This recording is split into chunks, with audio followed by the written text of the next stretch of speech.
चेतना radio 90.4 FM पर आप सुन रहे हैं किसान चौपाल। नमस्कार, चेतना रेडियो 90.4 एफएम के कार्यक्रम किसान चौपाल में आपका स्वागत है।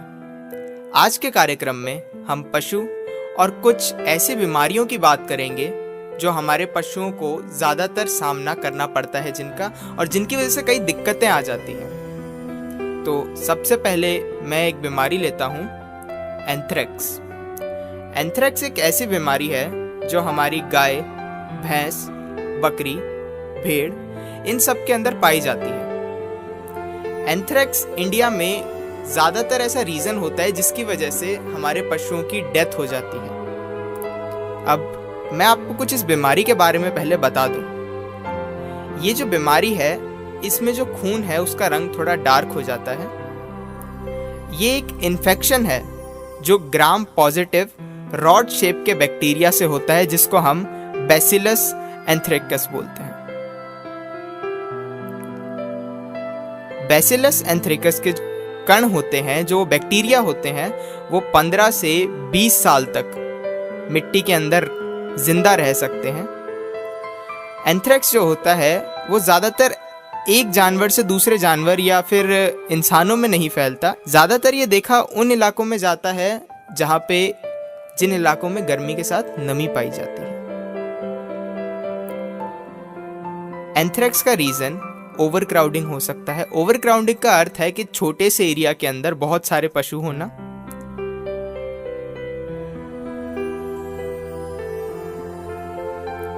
एंथ्रेक्स का बैक्टीरिया मिट्टी में रहता है, तो ये अगर ऐसी फीड जिसके अंदर एंथ्रेक्स का बैक्टीरिया है, उससे ये जा सकता है पशु तक, पानी से जा सकता है, सांस लेने से जा सकता है, और चोट जो घाव होते हैं पशु पे उससे भी जा सकता है।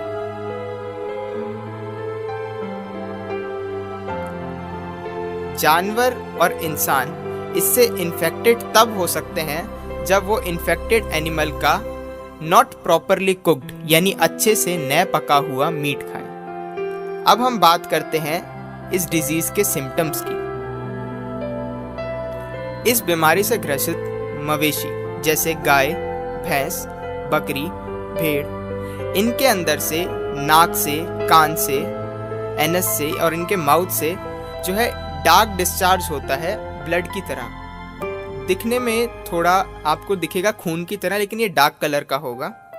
इसके साथ जो भी जानवर होगा उसके अंदर 3-4 दिन में इसका सिम्टम दिख जाता है, और उसका तेज बुखार के साथ सामना होता है उस जानवर का, जो 104 से 108 डिग्री सेल्सियस हो सकता है। जानवर जो है वो थोड़ा बेचैन रहेगा, उसके गले पे, जीभ पे आपको सूजन दिखाई दे सकती है, और इसी के साथ चलने फिरने में उसे दिक्कत होगी। अब बात करते हैं कि एंथ्रेक्स को आप पहचानेंगे कैसे कि जो आपका पशु है वो इस बीमारी से ग्रसित है।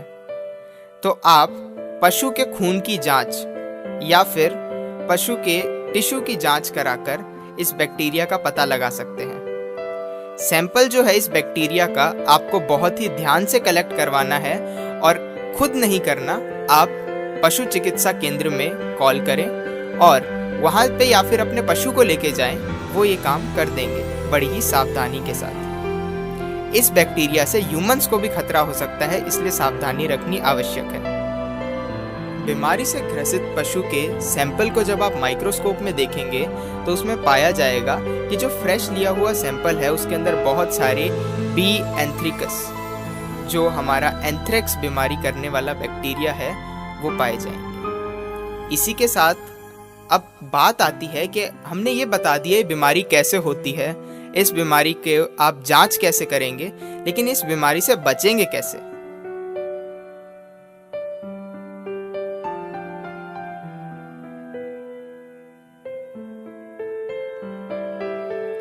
जैसे ही आपको पता लगता है कि पशु को ये बीमारी है, आप तुरंत ही पशु चिकित्सालय में कॉल करें, उस पशु को झुंड से अलग कर दें, और जो भी उस टाइम पे चारा दिया गया था उसको भी अलग कर दे, क्योंकि हो सकता है कि वो दूसरे पशुओं में भी फैल जाए। इस बीमारी से बचने के लिए पशु को 100 से 250 ml एंटी एंथ्रेक्स एंटीसेरा दी जाती है।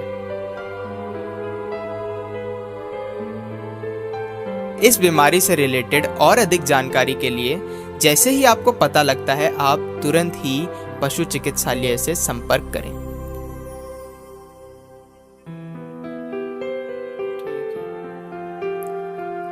अगली हमारी पशुओं से रिलेटेड जो बीमारी है वो है हीमोरेजिक सेप्टिमीसिया।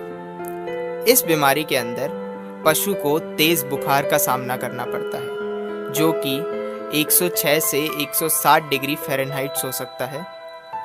पशु को सांस लेने में तकलीफ होती है। आपको एक वीजिंग वाली साउंड सुनाई देगी जब पशु सांस लेंगे। पशु खाना खाना छोड़ देता है और डिप्रेशन का सामना करता है।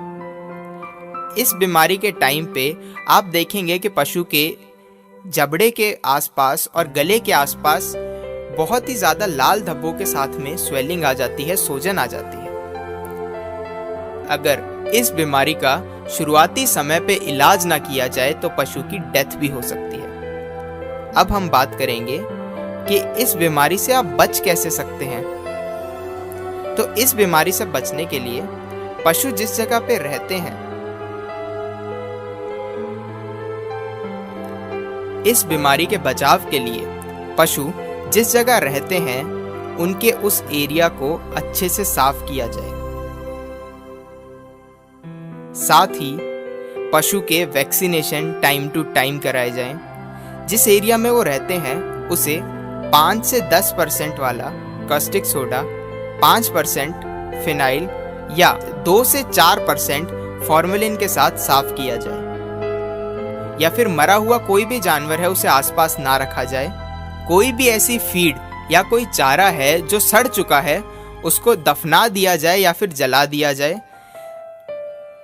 पशु जिस जगह रहते हैं उसकी सफाई पे आपको सबसे ज़्यादा ध्यान देना है, क्योंकि ये उन रीजंस में से एक है जिस वजह से पशु को इसका सामना करना पड़ता है। चलिए इसी के साथ आज के कार्यक्रम किसान चौपाल को हम विराम देते हैं।